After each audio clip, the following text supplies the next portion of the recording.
Bonjour, je m'appelle Sylvie Flao. Bonjour, je suis Jean-Didier Rosé.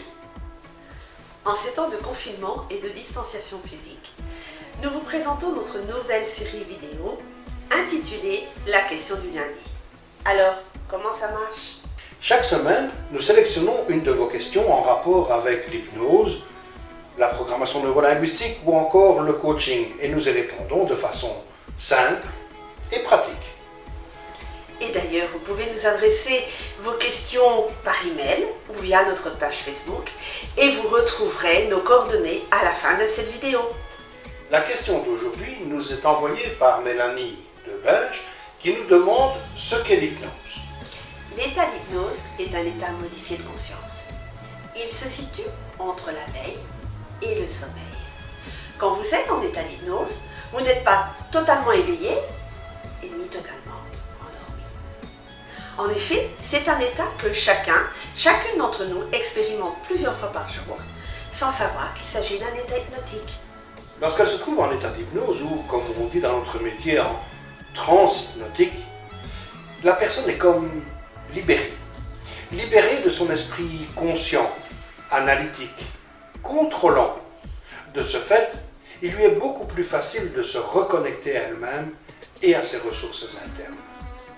En utilisant l'hypnose, nous aidons nos patients à créer leurs propres solutions en évitant les filtres du conscient et notamment les croyances limitantes. L'hypnose est une pratique très ancienne, vraiment très ancienne. D'ailleurs, les prêtres égyptiens l'utilisaient déjà pour communiquer avec leurs dieux. C'est une technique redécouverte fin XVIIIe siècle, début XIXe siècle, avec les travaux de Franz Anton Mesmer sur le magnétisme animal. Cette pratique thérapeutique a été formalisée dans la seconde moitié du XXe siècle par Milton Erickson, considéré comme le père de l'hypnose moderne. Nous avons dit tout à l'heure que chacune d'entre nous expérimentait l'état d'hypnose jusqu'à plusieurs fois par jour, sans même s'en rendre compte. Voici un exemple que tous les automobilistes connaissent assez bien.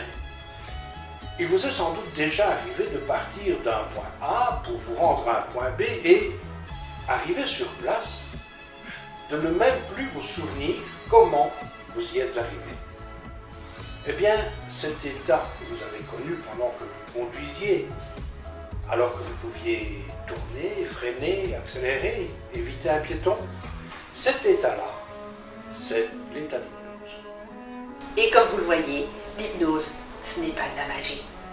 Finalement, l'état d'hypnose est un état tout à fait naturel.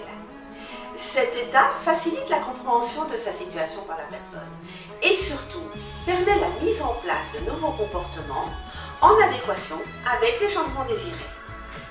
Voilà la réponse que nous pouvons apporter en toute simplicité à la question de Mélanie. Vous avez des questions à nous poser? Vous voulez en savoir davantage? Contactez-nous par email ou via notre page Facebook Axiom Bien-être ou encore par téléphone. À très bientôt! À la semaine prochaine.